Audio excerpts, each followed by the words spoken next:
ketahuan oleh Amangkurat I. Pangeran Pekik dimarahi. Pada waktu itu Roroyi tahu bahwa Amangkurat I tidak senang dengan perbuatan Roroyi. Kebetulan Roroyi lalu mendekap kepada keris itu dan bunuh diri dengan keris yang dibawa Raden Marlama. Halo Tribuners, jumpa lagi di Tribun Jogja Urban Legend. Ini adalah perjalanan menyusuri jejak sejarah, kisah rakyat, cerita, tutur tinular tentang mitos legenda masyarakat di Jawa. Saya saat ini berada di depan Pasarean Banyu Sumurup di Dusun Banyu Sumurup, Desa Girirejo, Kapanewon atau Kecamatan Imogiri, Kabupaten Bantul, Daerah Istimewa Yogyakarta. Ini adalah makam spesial yang memiliki riwayat panjang hampir 400 tahun yang lalu. Disinilah ditempatkan atau dimakamkan tokoh-tokoh yang cukup dikenal di dalam sejarah Kerajaan Mataram. Ada Pangeran Pekik, ada Pangeran Lamongan, dan tentu saja ada Roro Oyi, figur gadis yang meninggal di masa susuhunan Amangkurat I. Ceritanya seperti apa? Ikuti video berikut.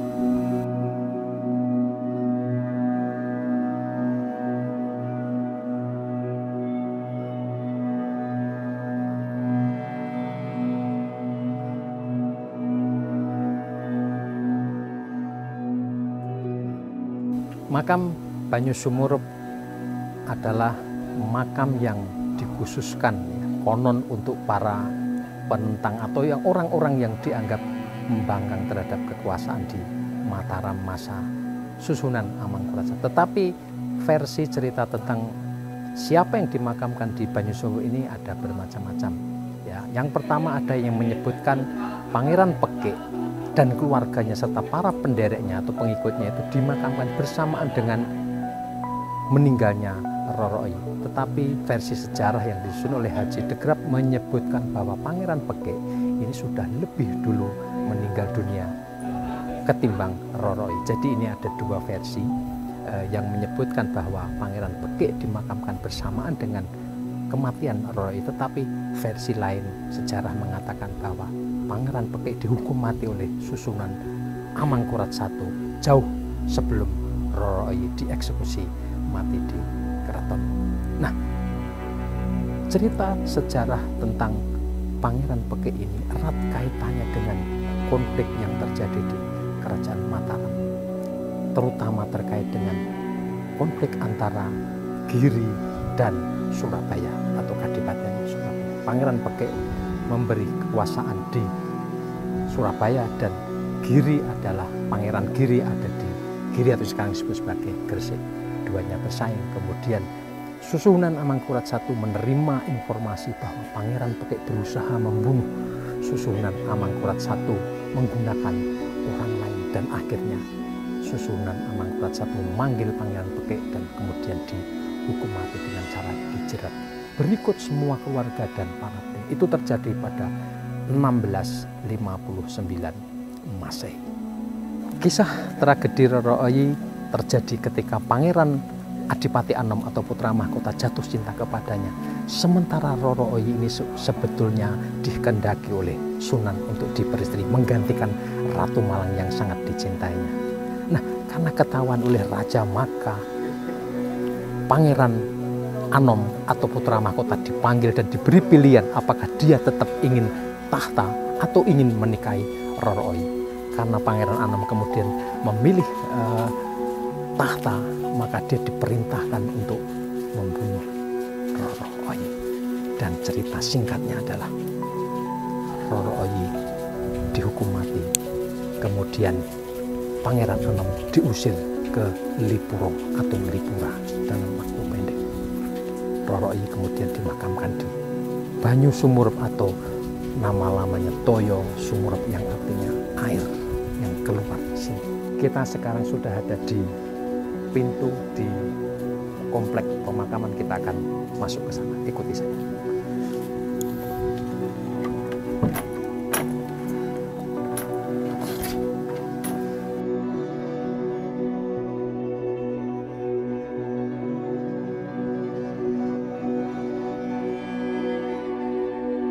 Perkenankanlah saya sebagai abdi dalem di Banyu Semurup, salah satu abdi dalem di Banyu Semurup, ingin memberikan keterangan pada panjenengan bahwa yang semari di sini itu satu penyanyi dalem Kanjeng Gusti Pangeran Pekik, penyanyi dalem Kanjeng Gusti Pangeran Lamongan, penjenengan dalem Kanjeng Gusti Ratu Amangkurat, penjenengan dalem Kanjeng Gusti Pangeran Timur, penjenengan dalem Tumenggung Prawiro Dirjo, lalu penjenengan dalem Joyoprono, bahwa Paseran dalem Banyu Semurup ini masih masuk dalam lingkup makam Raja Imogiri. Jadi masih menyatu sama makam Raja di Imogiri, makam Raja di Pangeran Cirebon Giriloyo, dan makam Pangeran Pekik di Banyu Semurup. Ini masih jadi satu kekuasaan daripada Kerajaan Yogyakarta dan Kerajaan Surakarta. Terbukti bahwa yang jaga di sini adalah abdi dalem dari Surakarta dan abdi dalem dari Yogyakarta.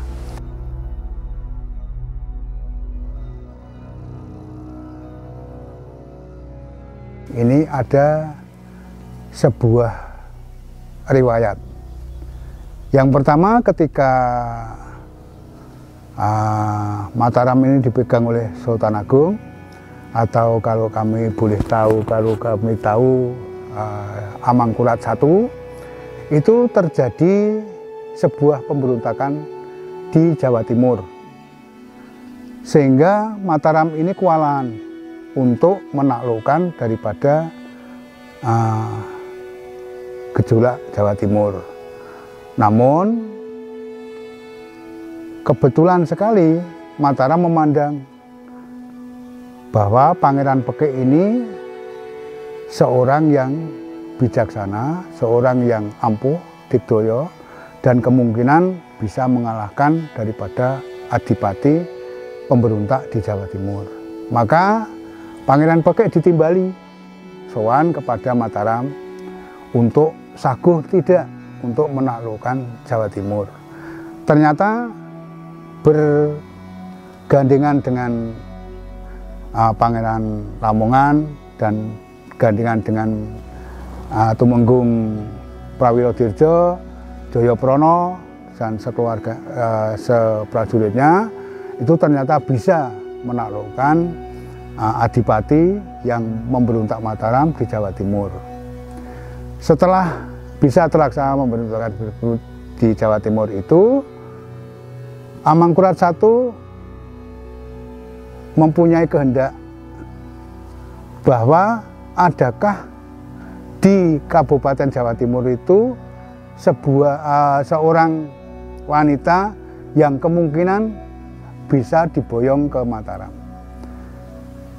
Akhirnya ditunjukkan oleh Pangeran Pekik bahwa Roro Hoyi satu-satunya itu yang bisa diambil dari peperangan tersebut untuk dibawa ke keraton. Namun dikarenakan Roro Hoyi ini masih timur atau masih kecil, maka dititipkan oleh Amangkurat I kepada Pangeran Pekik.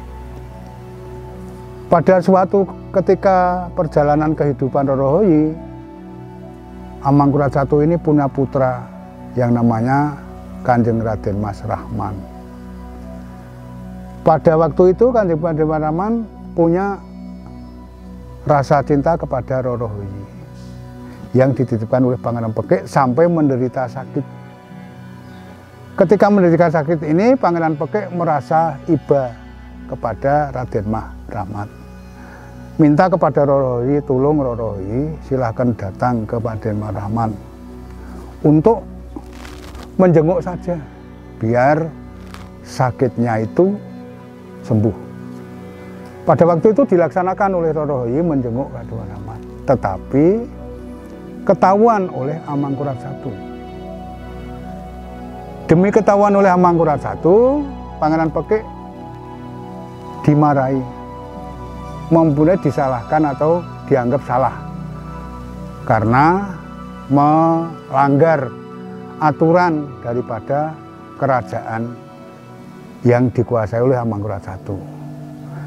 Biarpun Pak Pangeran Pekik sudah minta maaf dengan tata cara dandan di alun-alun, membuktikan dengan pakaian putih, kalau saya memang salah silahkan sholat hajat dan lain sebagainya, tetapi raja tetap menyalahkan Pangeran Pekik. Dengan demikian Pangeran Pekik menyalahkan Pangeran Pekik. Demikian raja yang bertahta di situ, Amangkurat I, nimbali kepada putranya. Dalam bahasa daerah, jeneng sira kepengen dadi ratu, apa jeneng sira kepengen nikah karo Rorohi? Yen jeneng sira kepengen dadi ratu, ya sesuk tak duduk karo ning nek jeneng sira kepengen nikah karo Rorohi, nyoh tak kei pusaka. Pusakanya berwujud keris. Pada waktu itu Rorohi tahu bahwa Amangkurat I tidak senang dengan perbuatan Rorohi.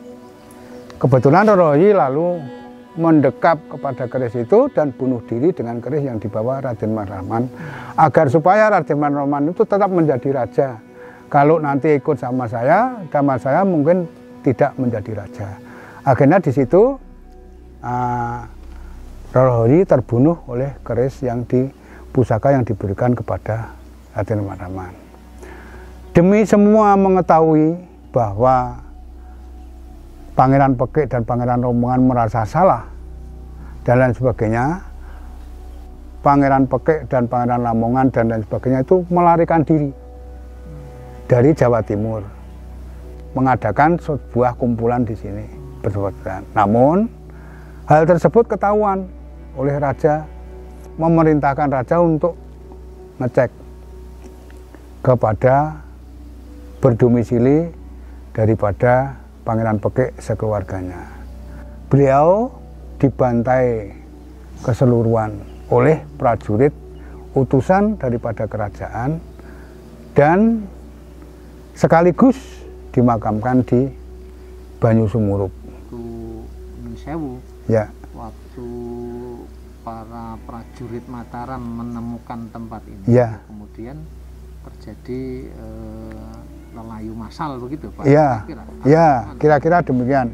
Terjadi pembunuhan massal.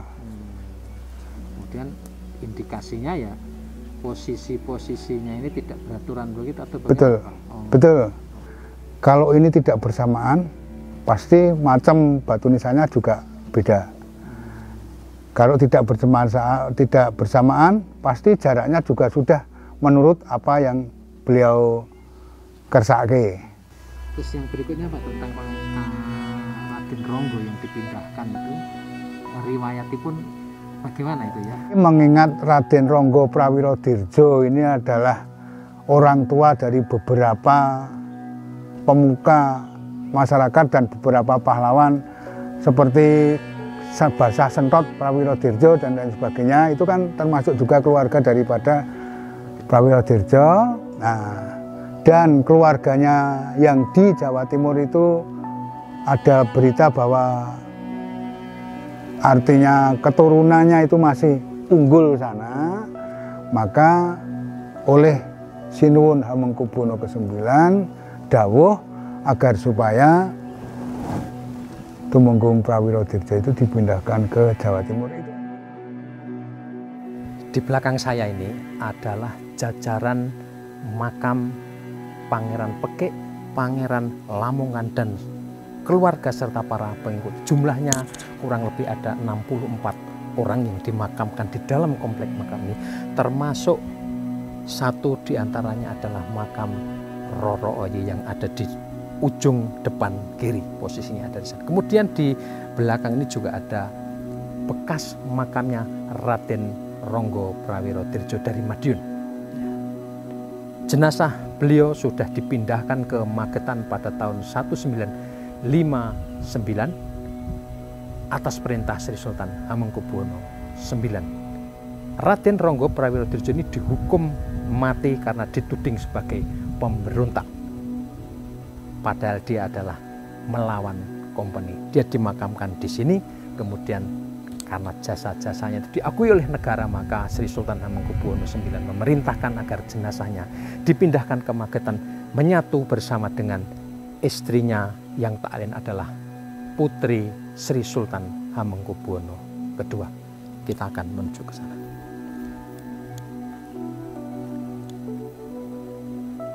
Ini yang di sini ini makam siapa saja, Pak? Yang paling ujung itu Pangeran Pekek. Yang paling menika lajeng menika Pangeran Lamongan. Lajeng paling barat menika Kanjeng Ratu Mangkurat. Lajeng kecil bawah niki Pangeran Timur. Tengah ini kan? Nggih. Pangeran Timur Nggih, itu Pangeran Timur. pernah apa ya? Putra Pangeran Pekek. Oh, Nggih, nggih. Jadi di sini. Kemudian yang lain ini Pengenderekipun. pendereknya Iya. Pangeran Pekek. Iya, rombongannya penderekipun. Cerita tentang tragedi meninggalnya Roro Hoyi atau Roro Oyi di Keraton Mataram masa Sunan Amangkurat I di Pleret banyak dibicarakan dan dikenang masyarakat luas sebagai tragedi yang memilukan setelah kematian Ratu Malang. Roro Oyi masih muda, sangat muda ketika didatangkan dari Surabaya ke Mataram di Pleret, dan kemudian kematiannya juga masih sangat muda. Jadi dia dikehendaki oleh Sunan Amangkurat untuk diperistri, tetapi kemudian putra mahkota mendahulunya, dan ini membuat murka Sunan Amangkurat I, dan akhirnya hukuman berat dijatuhkan kepada Roro Oyi. Kematian menjemput dia dan dia dimakamkan di Banyu Sumurup bersama dengan Pangeran Pekek yang juga mantan penguasa di Kadipaten. Saya sekarang bersama Abdi Dalem ada di depan ya, bekas makamnya Raden Ronggo Prawirodirjo dari Madiun. Ya, jadi disinilah dulu beliau ini disarekan, sumare di sini, tetapi kemudian atas perintah Sri Sultan Hamengkubuwono IX jenazahnya dipindahkan ke Magetan, Jawa Timur. Karena apa? Karena di sana dimakamkan permaisuri atau istrinya. Nah, istrinya ini bukan orang sembarangan karena dia adalah putri Kanjeng Sri Sultan Hamengkubuwono II. Jadi Raden Ronggo ini menantunya Sri Sultan Hamengkubuwono II. Makamnya di sini dulu, kemudian tahun 59 atau 60 itu diangkat, dipindahkan ke Jawa Timur, disatukan dengan istrinya. Begitu ya, Pak? Ya, ya.